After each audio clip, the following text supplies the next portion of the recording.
Hello everyone, welcome back to the channel. This is the second video of evolution. तो चलिए start करते हैं।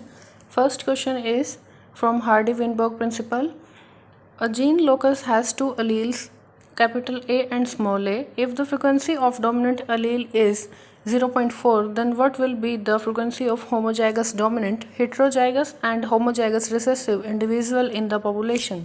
इन्होंने क्या बोला है कि जो डोमिनेंट एलील है उसकी फ्रिक्वेंसी है 0.4, तो जो हमारी रिसेसिव एलील होगी उसकी फ्रिक्वेंसी कितनी होगी 0.6, बिकॉज जो टोटल एलीलिक फ्रिक्वेंसी होती है दैट इज़ इक्वल टू 1। तो ये हमने कहाँ से निकाला, P + Q is equal to 1, that is the first equation of Hardy Weinberg principle. And the second is P² + Q² + 2PQ is equal to 1। तो यहाँ से हम क्या निकालेंगे, frequency of homozygous dominant that is capital A and heterozygous that is 2PQ and the homozygous recessive that is small a and small a। तो यहाँ पर जो है हम अपनी कैलकुलेशन कर लेते हैं। फर्स्ट क्या है, P + Q is equal to 1। तो यहाँ पे हमें डोमिनेंट दी हुई है 0.4, रिसेसिव निकालेंगे तो यहाँ से हमारी रिसेसिव आती है X is equal to 0.6, that is the frequency of recessive allele. फिर इन्होंने पूछा है हमें होमोजाइगस डोमिनेंट, तो होमोजाइगस डोमिनेंट कितना होता है, capital A that is equal to P²। तो कैपिटल A कितना दिया हुआ 0.4 इंटू 0.4 इज इक्वल टू 0.16। उसके बाद निकालेंगे हम अपना हेट्रोजाइगस कितना होता है, capital A and small a that is equal to 2PQ। तो यहाँ से 2 into 0.6 into 0.4 that is 0.48। And the last is recessive. तो रिसेसिव क्या होगा, small a that is equal to Q²। तो 0.6 into 0.6 that is equal to 0.36। तो इसके according हमारा आंसर है 0.16, 0.48, 0.36, that is third option. Next question है, according to Hugo de Vries the mechanism of evolution is. Hugo de Vries के according जो mechanism था evolution का वो क्या था, multiple step mutation, saltation, minor mutation या फिर फिनोटाइपिक वेरिएशन। तो ये था saltation.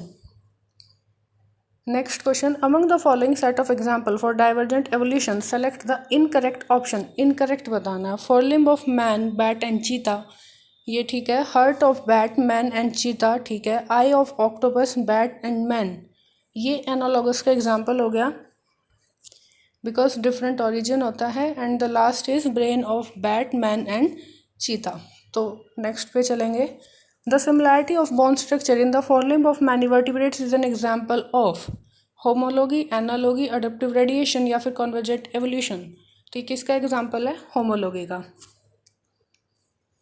Next question, artificial selection to obtain cows yielding higher milk output represent. Artificial selection किया है उन काउज का जो हायर यील्ड दे रही हैं मिल्क आउटपुट की। तो इसमें क्या हो रहा है, stabilising selection it is stabilise this character in the population, directional as it put the mean value of the character in one direction. हाँ, डायरेक्शनल सिलेक्शन है ये कि हमें एक पर्टिकुलर वैल्यू की रिक्वायरमेंट है। Next question, genetic drift operate in. Genetic drift कहाँ पर ऑपरेट होती है, small isolated population, large isolated population, non reproductive population या फिर स्लो रिप्रोडक्टिव पॉपुलेशन। तो ये होती है स्मॉल आइसोलेटेड पॉपुलेशन के अंदर। Next question, in Hardy Weinberg equation the frequency of heterozygous individual is represented by. Heterozygous की हमने अभी पहले भी निकाली थी, that is 2PQ। Next question, order of human evolution from the earliest to the recent is. Order बताना है, Australopithecus, Ramapithecus, Homo habilis या होमो इरेक्टस। पहले रामापिथेकस आए थे फिर ऑस्ट्रेलोपिथेकस आए थे, तो इसके according second is ramapithecus, australopithecus, homo habilis and homo erectus. Next है, which of the following is the correct sequence of event in the origin of life. Origin of life में correct sequence बताना है। तो सबसे पहले मेरे क्या बनते हैं, सिंथेसिस ऑफ ऑर्गेनिक मोनोमर, सबसे पहले बनेंगे मोनोमर। उसके बाद बनेंगे सिंथेसिस ऑफ ऑर्गेनिक पॉलीमर, उसके बाद formation of protobionts and the last is formation of DNA based genetic system. Option होगा second, third, first and fourth. Second, third, first and fourth. Next question, a molecule that can act as a genetic material must fulfil the trait given below except. जो molecule genetic material की तरह act करेगा वो सारे जो है हमारे traits को फुलफिल करे, बस एक को छोड़कर, that is it should be able to express itself in the form of Mendelian character, ये ठीक है। It should be able to generate its replica, ये भी ठीक है। It should be unstable structurally and chemically, वो स्टेबल होना चाहिए, अनस्टेबल नहीं। It should provide the scope for slow changes that are required for evolution, ये भी ठीक है। Next question, analogous structure are result of, analogous structure किसका result है?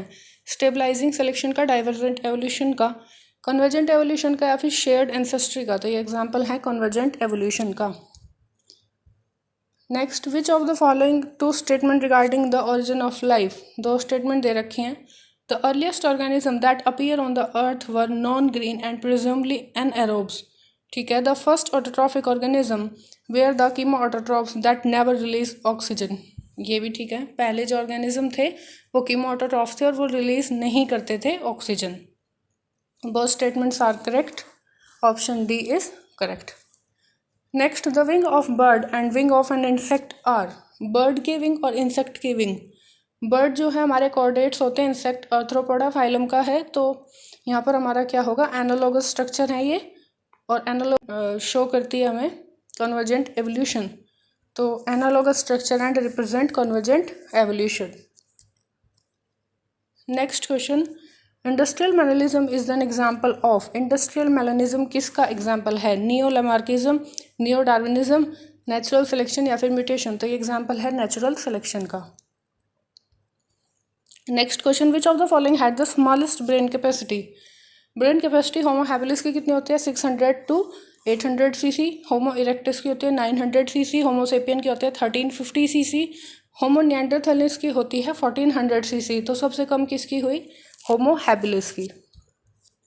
Next, which is the most common mechanism of genetic variation in the population of sexually reproducing organism, कौन सा सबसे ज़्यादा कॉमन मैकेनिज्म है जेनेटिक वेरिएशन का? That is recombination, transduction, chromosomal aberration या फिर जेनेटिक ड्रिफ्ट। तो यहाँ पर होगा क्या? रिकॉम्बिनेशन।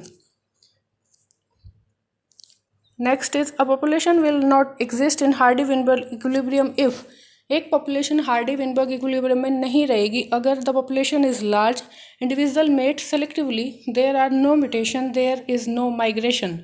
अगर वो जो है मेट करेंगे सेलेक्टिवली तो वो हार्डी-विनबर्ग प्रिंसिपल में नहीं एग्जिस्ट करेगी।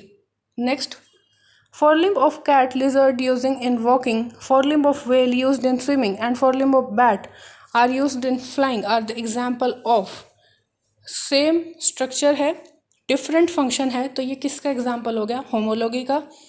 तो homology and it show the divergent evolution. Next, which one of the following are analogous structure, analogous structure कौन से हैं? Wing of bat and wing of pigeon, gills of prawn and lungs of man, हाँ ये ठीक है। Thorns of bougainvillea and tendrils of cucurbita, flippers of dolphin and legs of horse, ये ठीक है। Next is okay, thank you. Like कर देना, share कर देना, सब्सक्राइब कर देना। मिलते हैं अगली वीडियो में और क्वेश्चंस के साथ।